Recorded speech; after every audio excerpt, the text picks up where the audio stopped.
ଆଜ୍ଞା government record ଅନୁସାରେ ଆମ ରାଜ୍ୟରେ ଯେତିକି ସବୁ ଜଙ୍ଗଲ ସବୁ ଅଛି ମାନେ ରେକର୍ଡେଡ ଫରେଷ୍ଟ ଏରିଆ ସେଟା ହେଉଛି 60 ରୁ ଜଷ୍ଟ 1 ଅଧିକା ମାନେ 61,204 କିଲୋମିଟର ସ୍କୋୟାର ପାଖାପାଖି 61,000 ସ୍କୋୟାର କିଲୋମିଟର। ସବୁ ଜାଗାରେ ଜଙ୍ଗଲ ଥିବ ନା କଣ?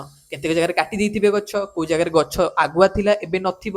ତ ସେଗୁଡାକ ସବୁ ଯଦି ଆମେ କାଢିଦବା ତାହେଲେ ଯୋଉ ରିଜନରେ ଆକ୍ଚୁଆଲ ସବୁ ଜଙ୍ଗଲ ଅଛି ତାକୁ କୁହାଯାଇଥାଏ forest cover under the recorded forest area. ଆଉ ସେଇଟା ହେଉଛି 61 ର ପାଖାପାଖି ଅଧା 33,000 ସ୍କୋୟାର କିଲୋମିଟର ହବ ଆଉ ଆକ୍ଚୁଆଲି 33,040 ସ୍କୋୟାର କିଲୋମିଟର ପାଖାପାଖି। କିନ୍ତୁ ଗଭର୍ଣ୍ଣମେଣ୍ଟର ରେକର୍ଡକୁ ଛାଡିକିରି ଆମର ଏଇ ଯୋଉ ଗାଁ ମାନଙ୍କରେ ସହର ମାନଙ୍କରେ ବିଭିନ୍ନ ସ୍ଥାନରେ ଜଙ୍ଗଲ ମଧ୍ୟ ରହିଛି। ତ ଯଦି ସେଇ ଜଙ୍ଗଲ ଗୁଡାକ ଆମେ ଦେଖିବା ତାକୁ କୁହାଯାଇଥାଏ ଫରେଷ୍ଟ କଭର ଆଉଟସାଇଡ ଦ ରେକର୍ଡେଡ ଫରେଷ୍ଟ ଏରିଆ। ତାହେଲେ ଯୋଉ ଆଉଟସାଇଡ ଫରେଷ୍ଟ କଭର ତାର ଭ୍ୟାଲ୍ୟୁ ପାଖାପାଖି 19,000 ହେବ ଏବଂ ଆକ୍ଚୁଆଲି 19,393 ସ୍କୋୟାର କିଲୋମିଟର। ତେବେ ରେକର୍ଡ ଅନୁସାରେ ତ 61,000 ସ୍କୋୟାର କିଲୋମିଟର ରହିଲା କିନ୍ତୁ ଆକ୍ଚୁଆଲ ଫରେଷ୍ଟ କୋଉ ଗୁଡାକ এইটা ଆଉ এইটা। তাহলে এই দুইটাক আক্চুয়াল ফরেস্ট কু যদি আমি মিশাইবা তাহলে একু কুয়া যাইଥାଏ আক্চুয়াল ফরেস্ট কভর ଆଉ 33 প্লস 19 যদি মিশাইবে পাখাপাখি হব 52,433.56 স্কোয়ার কিলোমিটর।